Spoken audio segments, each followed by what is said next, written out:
Pankaj Razdan, Group Deputy CEO, Aditya Birla Financial Services, Managing Director and CEO, Birla Sun Life Insurance. Also joining us is Ratnesh Kumar, Managing Director and CEO, BOB Capital Markets. Gentlemen, good afternoon. Thanks for joining us here on NDTV.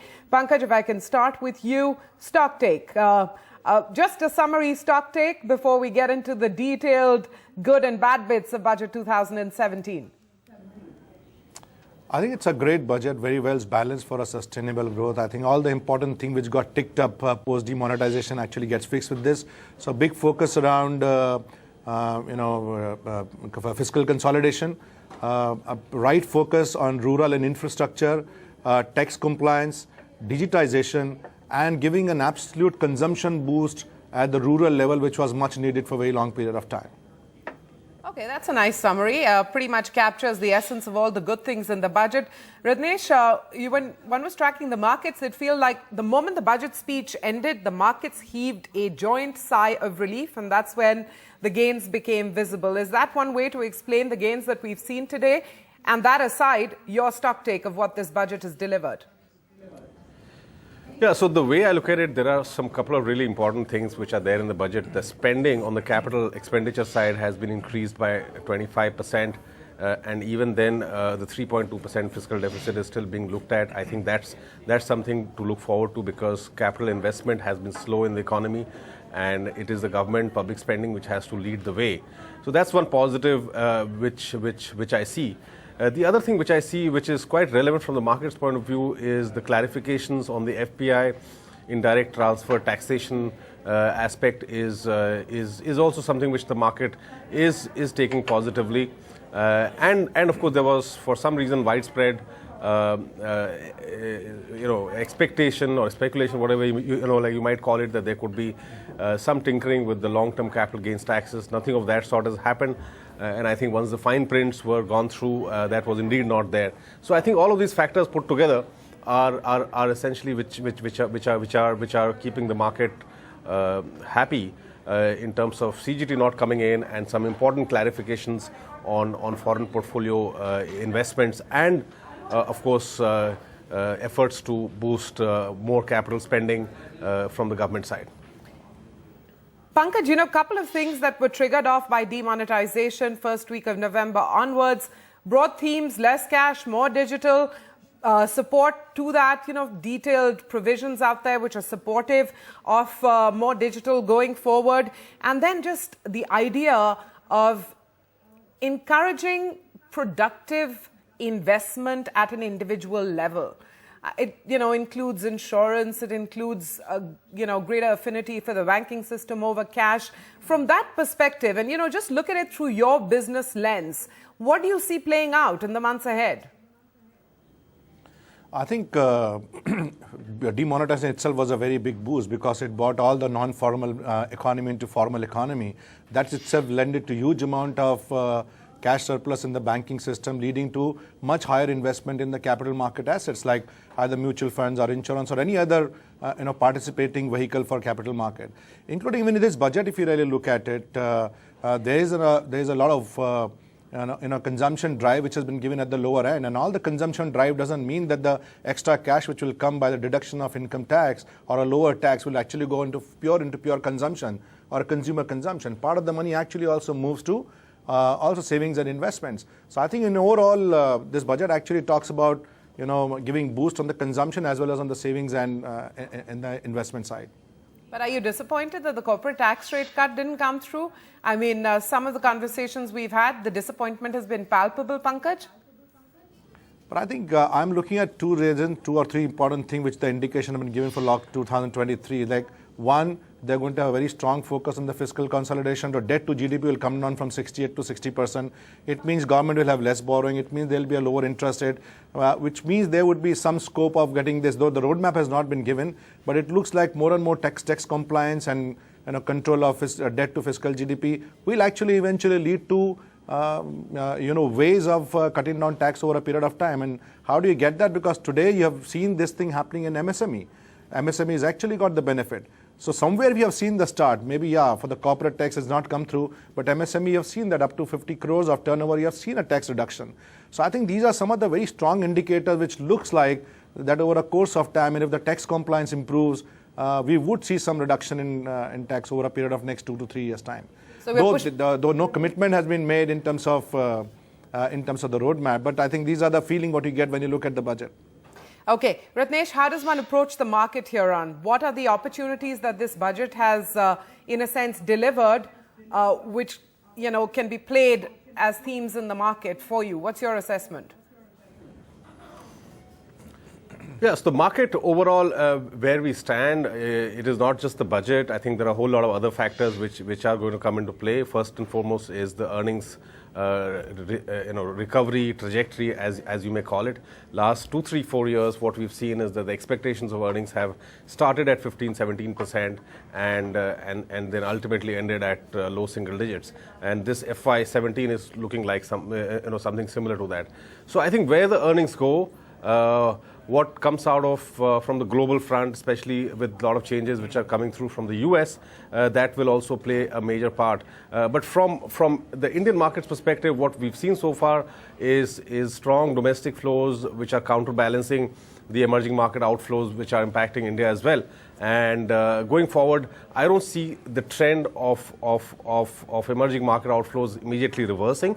There's a lot more flows going into the US. So yes, all the things which have been done in the budget, if that sustains the domestic flows, that is good for the Indian market. On a fundamental basis, I'm looking at I think there was an assurance in the budget that the impact of demonetization will not carry over into the next financial year, and that's the hope that there is a recovery expectation which is actually met in terms of earnings in FY 17-18, and that will be a primary driver of the market going forward, because purely on valuations we are at about 17 times 12-month forward earnings, which is not too cheap, and so to that extent we need earnings for the market to go forward. But at least this event has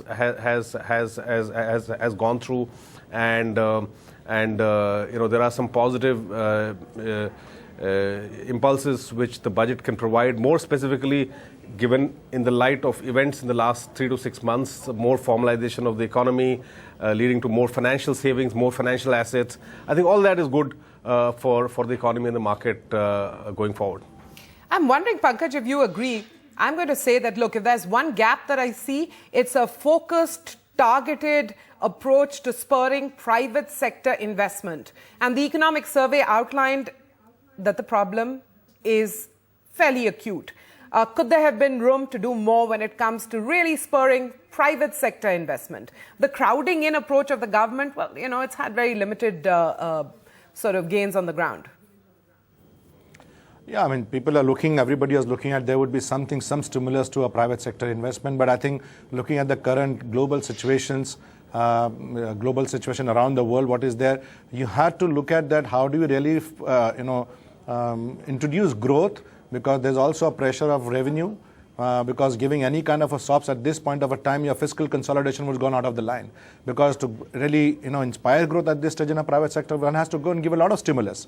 That stimulus, I don't think so. Currently, we had a strength in the balance sheet to go and give that kind of a stimulus, because the government is very clear they want to go on a path, on a very targeted path of a fiscal consolidation. So if you're going to come in at 3.2%, which is better than what the market expected, so they didn't have much of room to go and give that stimulus. But they have really compensated that by really increasing expenditure on the public sector expenditure side. At 25% is a very decent expenditure. They are spending a lot of money on agriculture. They're spending a lot of money on railways and roads. I think if you see on all the public expenditure, in every single element, right from rural economy, road, railways, there is some amount of push over there. So typically it has been seen that every time a public sector expenditure drives the growth, over a period of time you have a private sector just start doing capital formation. Okay. The finance minister, and I have to admit that I haven't had a chance to look at all of the annexures, but he says there's an outcomes annexure as well attached to the budget documents. And given that we didn't get hard copies this time and everything was online, we've sort of put that out there, postponed our review of that. And that's an interesting thing as well, just equally focusing on outcomes beyond just spends. Ratnesh, talk of potential merger, consolidation when it comes to the oil companies, the flagging off of rail companies going to the primary markets, IPOs, referring directly to the success of the first CPSE exchange-traded fund and pointing that there could be more of that to watch out for. Any concrete interest that it generated in you, those comments relating to divestment and the approach there?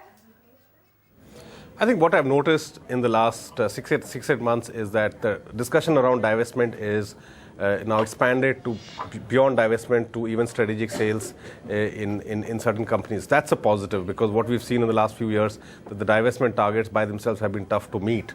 The earlier question also, what you had mentioned about the crowding out, I think it's important to point out that the net government borrowing projected is actually lower than what is expected this year. So that is being taken positively by the bond market. The other thing which I would point out in terms of trying to spur private sector investment, part of that has to also come from health of the banking sector. And within that, there is a particular measure which is probably not as highlighted, but it is the listing provision for the securitized assets. That's on stock exchanges. So that's something which if it, one has to wait and watch how it takes off. But if it does, then it can provide fair amount of relief to the banking sector, which can in turn help the private sector investment. So there are a few things which are there. The concept of strategic sales in some companies, new listing of some other public sector enterprises, and of course the divestment itself. So there are a few additional legs which are being added for this divestment target, and let's hope it works out. Obviously, the government needs the market also to be supportive. You've seen that the capital market fundraising activity has been on a slow track across all segments, so not just for divestments, and that also needs to come around for the targets to be met there. Just expand on that, Pankaj, if you will, the idea of listing provisions for securitized assets and what it opens up. I think that's fundamentally a big shift which has been observed in the market, and I think market was looking for it. Look at post-demonetization, the amount of money which has moved between mutual fund and insurance, and each of these asset class businesses are actually hungry for finding assets in the market. And today, if most of these banks can deliver their balance sheet and sell some of these assets through a securitized way, I think that will really open a scope for banking to really start funding more growth in the private sector. So my son, it's a very good trigger for doing a capital formation from the private sector. It's my fault, but what I haven't touched upon, and which at the end of the day is a financial product, so gentlemen, I have to get your opinion on it, is the fact that this government is, talking about bonds for political party funding. And I tell you, in my colleagues on NDTV 24/7, I mean, that's certainly generated a lot of discussion out there, given that we're in the middle of a critical election phase. How do you think that's going to work? Please, humor me, Pankaj and Ratnesh, and just speculate a little bit about that. So I'll leave it to Ratnesh to answer that question. I think it's interesting. He's done a lot of bond issues. So, Ratnesh, why don't you answer that? No particular, expertise in this area. I think, it's an interesting concept. It's, I think, overall towards, obviously when there is demonetization in the rest of the economy, I think it's a positive step. But I need to see exactly how it's supposed to work, and then we have to actually see it happen on the ground. But clearly, it's a positive step in the right direction. Okay, I'm going to leave it at that. Ratnesh Kumar, Pankaj Razdan, really value your time and insights here on NDTV. And you didn't humor me. You didn't expand on this whole idea of bonds for political funding. We'll keep that conversation for a day when we have details of how the government plans to go about this. Many thanks for your time.